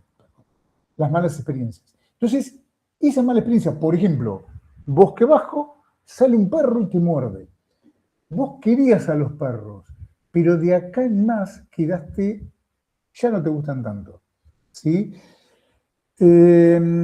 Incluso a vos te pueden decir, che, ¿por qué no plantamos, ¿sí?, en casa unos arbolitos? Hacemos un arbolito medio bajito en vez de árbol alto, porque lindo, porque así podemos ver el atardecer, y hay algo a vos que te dice, sí, yo te entiendo lo del árbol, pero hay algo que dice que no te das cuenta, pero es esa mala experiencia, ¿sí? Entonces, la lógica puede ser una cosa, pero quien manda es toda la experiencia acumulada. Y para colmo, vos decís, yo le tengo miedo a una rata. Sin embargo, a mí nunca me mordió una rata. No, pero a tu tatarabuela sí.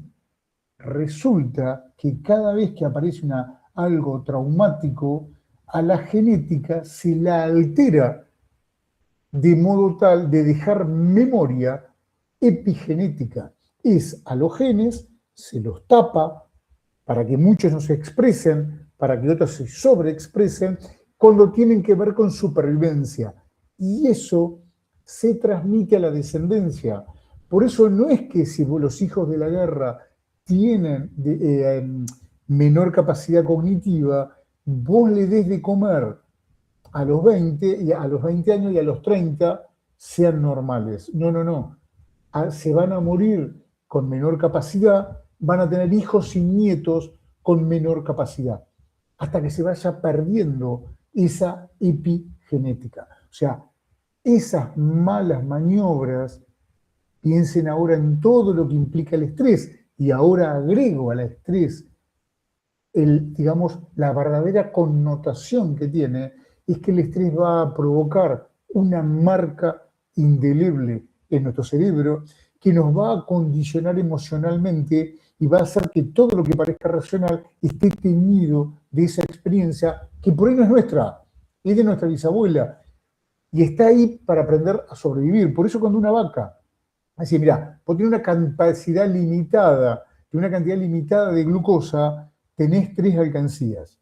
Una es darle de comer a tu hijo, otra es mantenerte sana para darle de comer a tu hijo, y la otra es volver a tener otro hijo. Entonces, la vaca privilegia primero la producción de leche, cubierta esta se llena la alcancía de la inmunidad, por eso vas a mantener producción lechera aún estando enferma. Eso sí, ojo, que hasta que esto no lo acomodes, la fertilidad puede que te pase algún reclamo. O sea, no, pues yo te obligo, te hago un protocolo de inseminación a tiempo fijo. Chao. Sí, la va a dejar preñada, pero se te muere el 80% de los embriones.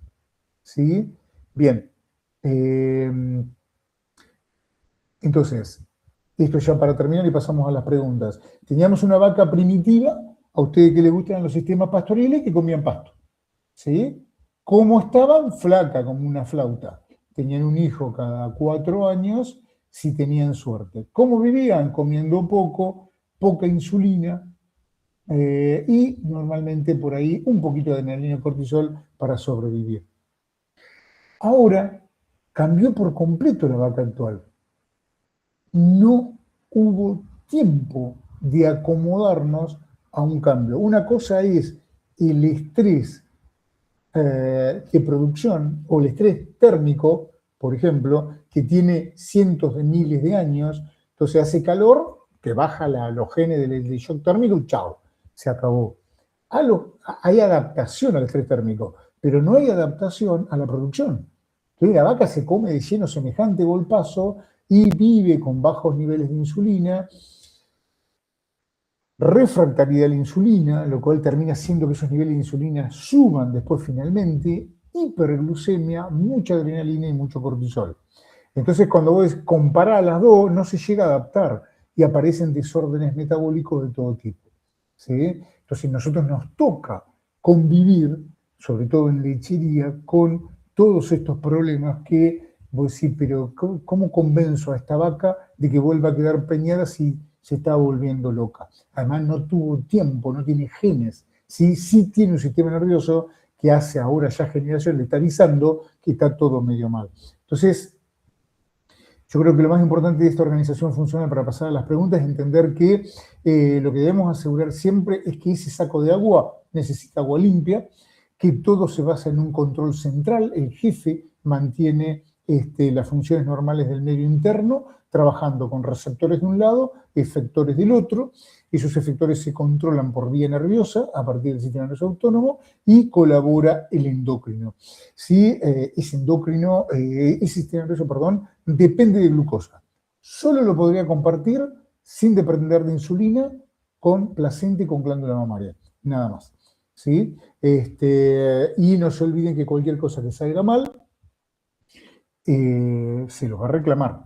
¿Sí? Se los va a reclamar. Yo aprovecho ahora para las preguntas a dejar de presentar, así aunque sea les veo la cara. Lo que se acaban de comer, si alguien nunca lo vio en su vida, debería haberles provocado, si me dieron bola, un enorme cansancio. ¿Sí? Enorme cansancio. Digo para que no crean que no los entiendo.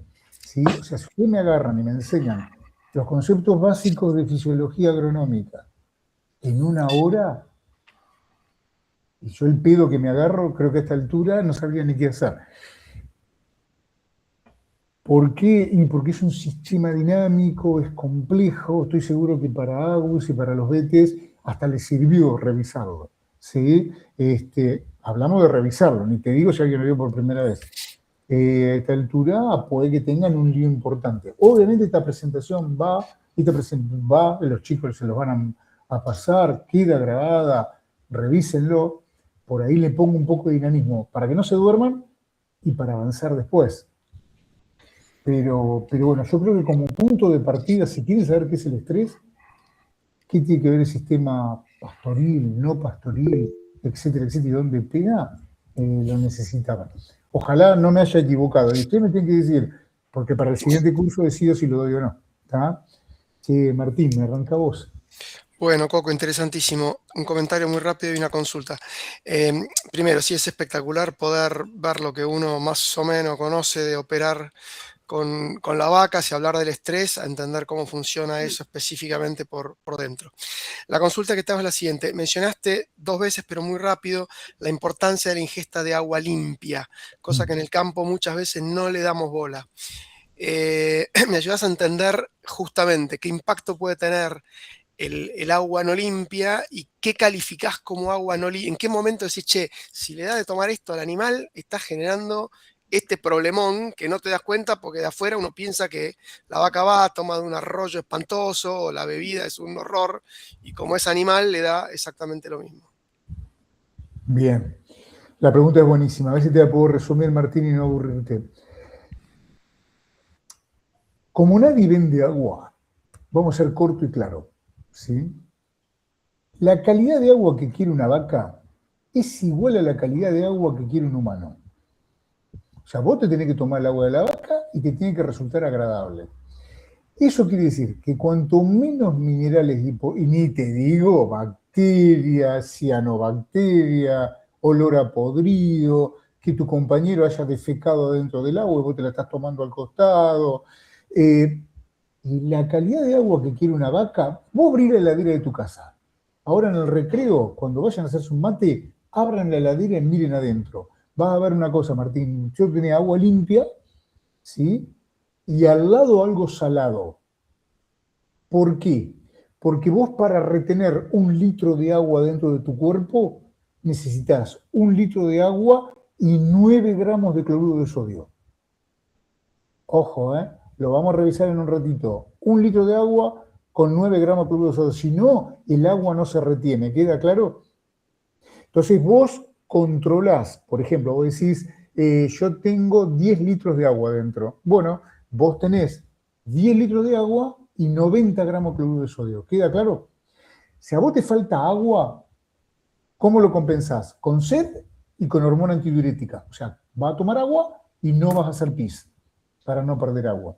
Y si a vos lo que te faltan son gramos de sal, va a ir a comer algo saladito, por eso está al costado del agua. No está el pollo dentro del agua. El pollo está separado, la sal está separada. Entonces vos decís, no, a mí no me falta. Yo estoy tomando mate desde las 7 de la mañana. A mí no me falta agua.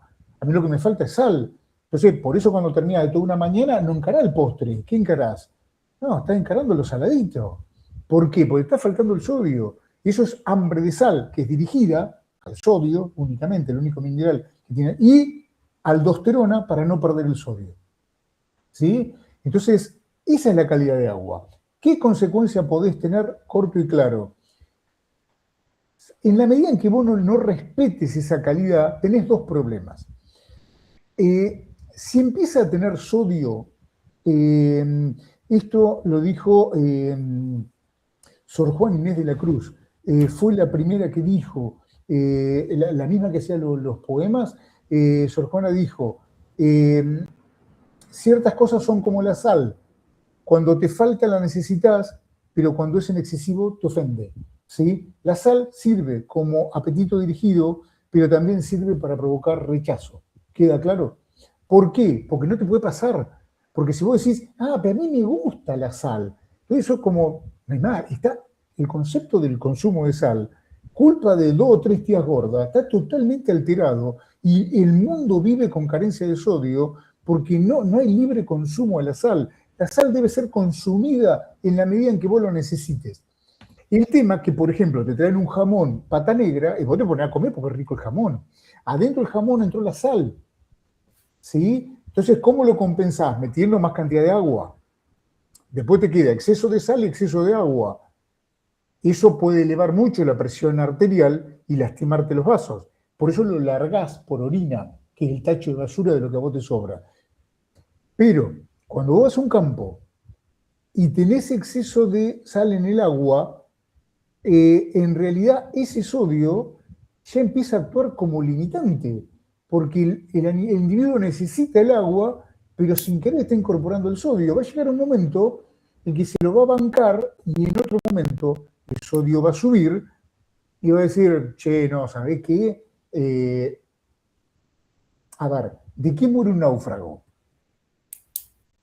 Muere de sed. Y está rodeado de agua. Vos decís, pero boludo, ¿por qué no tomó agua? Porque vos sabés que no la va a tomar. Porque ese agua tiene más sodio que agua. Más sodio que el medio interno. Sabe que se va a envenenar. Entonces, lo que hace la vaca cuando se encuentra con mucho sodio es primero cubrir el requerimiento. ¿Qué pasaba? En lugares donde el agua es muy pura, porque la otra puede decir, yo tengo una suerte bárbara, vivo en Tandil, vivo en San Luis, entonces yo tengo agua pura, genial, ¿sabés qué? Genial, mentira, mentira. Volvé a abrir la heladera y no seas chanta, vos tenés agua limpia, pero al lado tenés un pollo que quedó de anoche, salado. Si vos tenés agua muy pura, vas a tomar agua, pero no va a tener sodio, no va a poder retener el agua. Entonces el agua pura tampoco es lo mejor, porque es carente de sodio. Por eso el flaquito Sager hablaba, allá en el INTA San Luis, de aguas engordadoras. ¿Qué era agua engordadora? Era que un chanta tenía la suerte de, en vez de tener agua súper pura, tener agua con un poquito de sodio. Entonces, como tenía un poquito de sodio, engordaba. Todo por no haberle puesto un salero con un poco de sal, de sodio. Entonces, la carencia de sodio existe en todo el mundo. Es la carencia más importante del mundo. Por eso, antes se pagaba con sal y apareció el concepto de salario. Después, cuando aparecieron las salinas y alguien que vendió sal, se acabó. Pero la sal es importante. Si vos tenés hambre de sal, tenés que tomarlo. No debería haber ningún sistema pastoril en el mundo que no tenga un salero. Así como hay un bebedero, tiene que haber un salero. ¿Sí? Sí o sí. Y ese salero tiene que tener de todo, pero tiene que tener también sí o sí sodio, porque que lo coma o que no te lo coma no es de la calidad, tiene que ver con la calidad de la mezcla mineral, tiene que ver con si le falta o no sodio. Si llega a estar cubierto la cantidad de sodio, Martín, cagaste, hermano, porque yo te vendo la mejor mezcla mineral, no se la va a comer, porque ya cubrió la cuota de sodio. ¿Se entiende? Entonces, así es como funciona. ¿Qué es lo ideal? Agua de buena calidad y al lado de un salero. Es lo mismo que vos tenés en la heladera. ¿Sí? Perfecto. Igual, después aprovecho y hago un poco de marketing.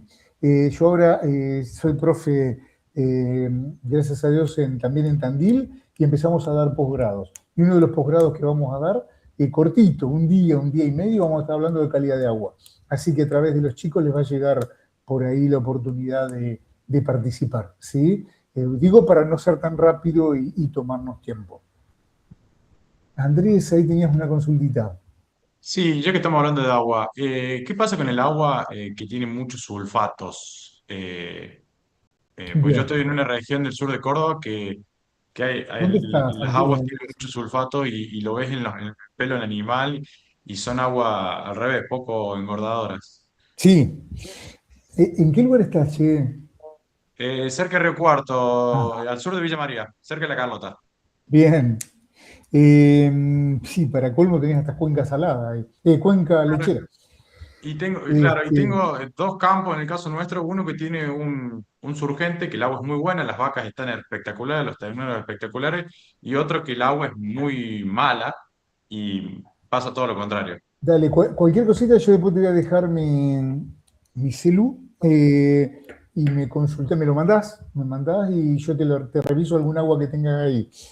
Lo peor que te puede pasar, Andrés, no es que tengas sulfato. Lo peor es que tengas sodio, porque no te la va a tomar directamente.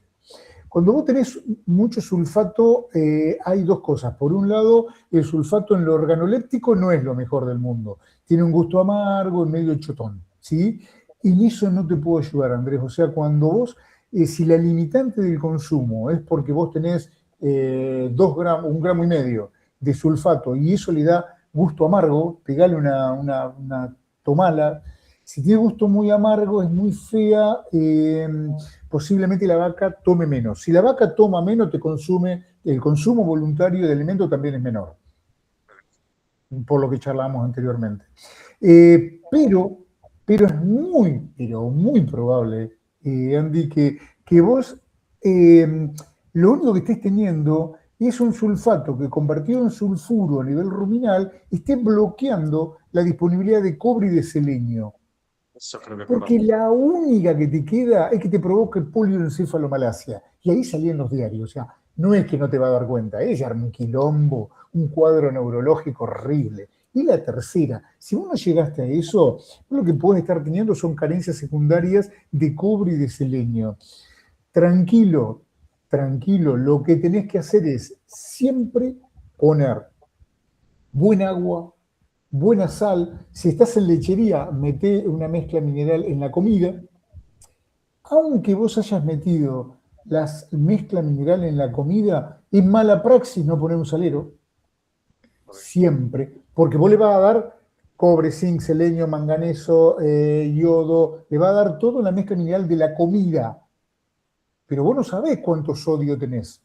De hecho, te recomiendo que uses la misma mezcla mineral para todas las lecherías. Pero en una lechería tenés agua buena, en otra agua mala, en una tenés más sodio que en otra. Por la duda, vos siempre dejá un salerito con sal común. Que la vaca autorregule el sodio, ¿está bien? Nunca subas cobre y selenio en la dieta. Primero porque era el pedo, porque el problema está en la dieta, ahí el azufre. Y además, después de llegar a subir y después cambia la calidad de agua, intoxicaste con cobre, culpa tuya. Lo que tenés que hacer es complementar el oral normal, fisiológico, con inyectable, anormal, parenteral, pero ajustado. Tapás el hueco del oral y te vas con el inyectable, ¿sí? Capaz que vos le metés un buen cobre con selenio 3, 4 veces por año y ya está, ¿sí? Y paliás un poquito el problema de agua, ¿sí? Perfecto. Creo que nunca es el agua pura, pero vos, viste, tenés que ser medio el plomero del Titanic, viste, tenés que estar ahí peleándola a ver cómo sacás adelante el problema. Coco, te hago una pregunta muy súper básica y te pido disculpas. Cuando hablas de No, salero, al ¿es un contrario, bloque de está sal más grave. que la vaca lo ingiere lamiéndolo, digamos, a eso? ¿O estamos hablando de algo más sofisticado? No, negrito, sal. La misma sal que vos tenés en la celusal, que vos tenés en la cocina, Sí, te la tenés que tirar, pero varios kilos en un salero. Si vos ves que la vaca pasó y le sí. metió un lengüetazo a la sal, todo lo que trabajaste en ese campo fue con carencia de sodio.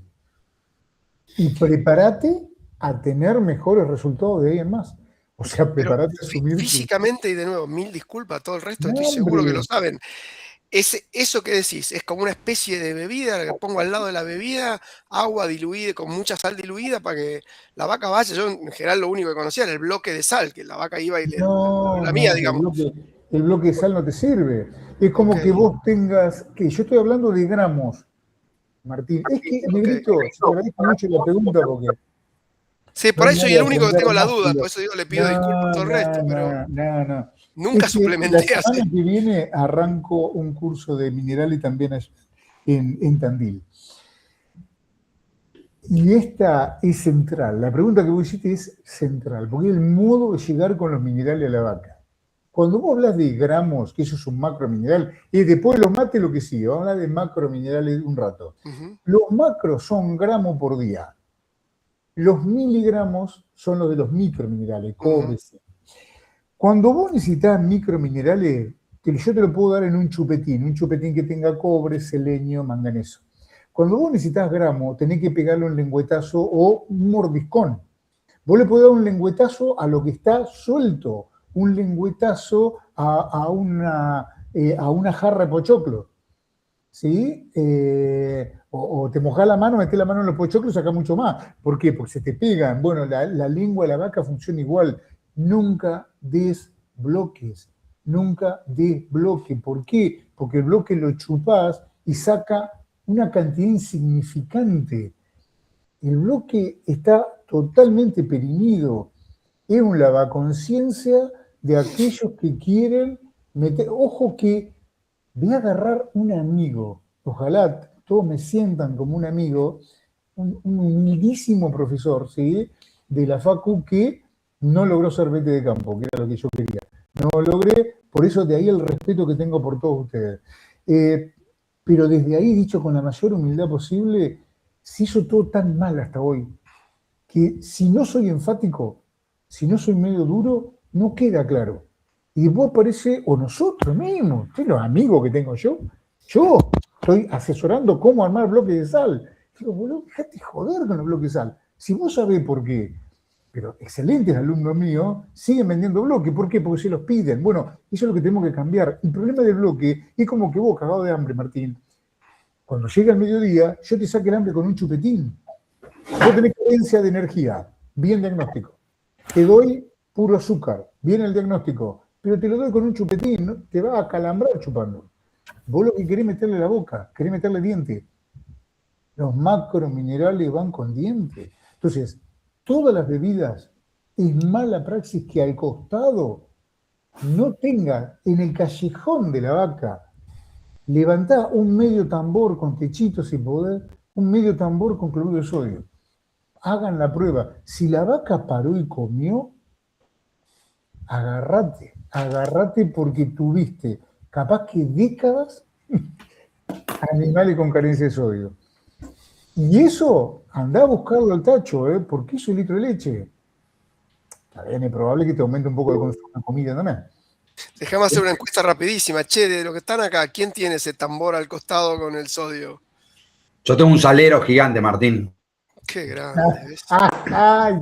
Siempre hay uno, ¿viste? Siempre hay uno que te escupe la asado. Me encanta. Y lo gracioso, Matías, está en mi misma zona. O sea, tu vaca está más gorda que la mía. No tengo nada. No tengo nada. Siempre usamos bloque nosotros. Ahora ya no los compro más, entonces. No. Después hablamos un cachito más sobre eso. Hay un tipo de bloque que es la única solución para el gran problema que tenemos, que es la tetania hipomagnesémica. ¿Sí? Un bloque de melaza, pero ¿dónde está el engaño? Y que ese bloque se lo comen de a mordiscones. El tema es chupar, muchachos. Pongan el bloque. Fíjense el tiempo que tarda en consumirlo. Y después miren cuántas vacas tienen. Y ahí analizan la cantidad de consumo diario. ¿A vos te parece que con eso le va a cubrir el requerimiento? Y para colmo, algunos vienen con toda la tabla periódica dentro. Y no, hasta tienen problemas de fabricación. Solo se pueden fabricar con mucha sal o hasta con cemento dentro. Entonces, es muy duro, es muy difícil. Prometo que es la última. Entonces, ahí te pregunto, Coco, esto que estás diciendo, ¿es un tema más bien generalizado que no le estamos dando a nivel, digamos, general del país, y supongo que en otro lado también, la sal que se necesita? Y escuchándote la importancia que tiene, probablemente podríamos hacer unos cuantos kilos más de carne con muy poquita, o sea, con una inversión muy marginal. Absolutamente, no tenga la menor duda. Para colmo, vos me decís, a ver, la carencia de sodio, hoy el más barato, es junto con la más cara, que es de fósforo. Y coincide con la zona caliente del mundo. O sea, de Corrientes hasta que llegas a la parte a Florida, en Estados Unidos, salvo obviamente que te suba a la cordillera, ¿no? Pero si es llano, hay carencia de sodio y carencia de fósforo. Por eso cualquier perejil es un gran vendedor de minerales en la zona caliente. Andá a vender mezcla mineral en la provincia de Buenos Aires y te agarrá el culo a pellizcones. ¿Por qué? Porque la venden y te la comen, porque no tenemos carencia de sodio. ¿Sí? Entonces, es una gran cosa tener carencia de sodio. Es probable que nosotros no tengamos tanta carencia de sodio en nuestra zona. ¿Sí? Es probable que no, es probable que tengamos agua de mierda y exceso de sodio. Claro. Pero muchachos, por las dudas, es mala praxis. ¿Está bien? Pero está asociada al consumo de agua, de lo que nadie vende. Pero si no lo ajustamos, no tenemos base de la pirámide nutricional.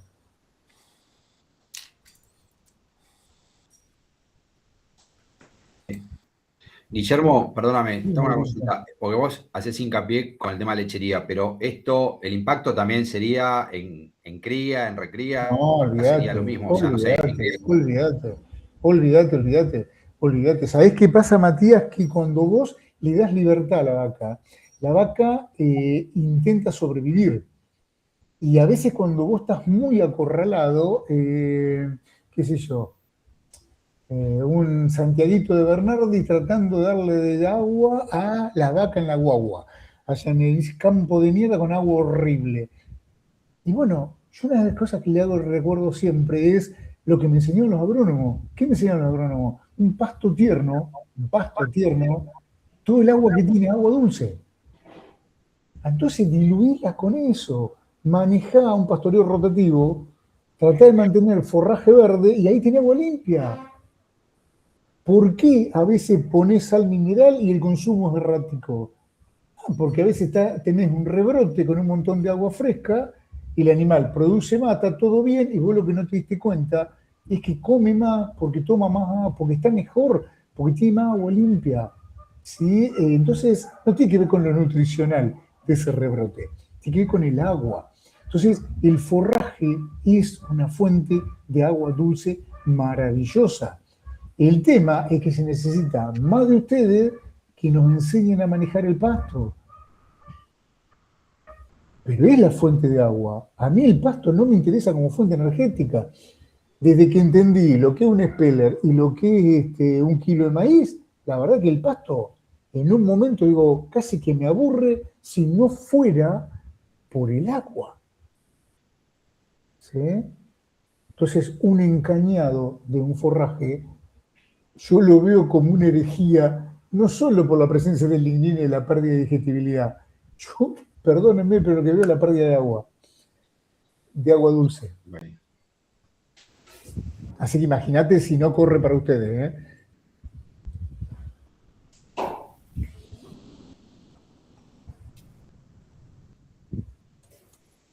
Ya me llegó la compañía. Es almendrita. ¿Vamos a unos mates? Sí. Si gente, ¿quieren cómo es? ¿Tienen alguna preguntita más de este primer bloque? ¿O quieren ir a hacer un mate?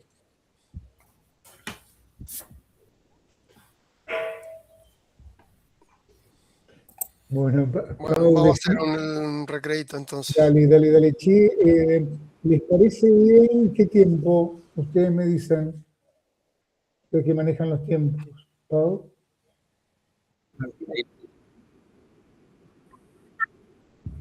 Dale. ¿Les parece 10 y 10 arrancamos? 10 y 10, ahí está. Dale. Listo, 10 y 10 arrancamos entonces, dale. Ahí nos vemos. Dale, cualquier cosita, si quedan preguntas de este bloque, también se agregan a la que viene. Dale, por ahí haciendo el mate se piensan en algo. Perfecto.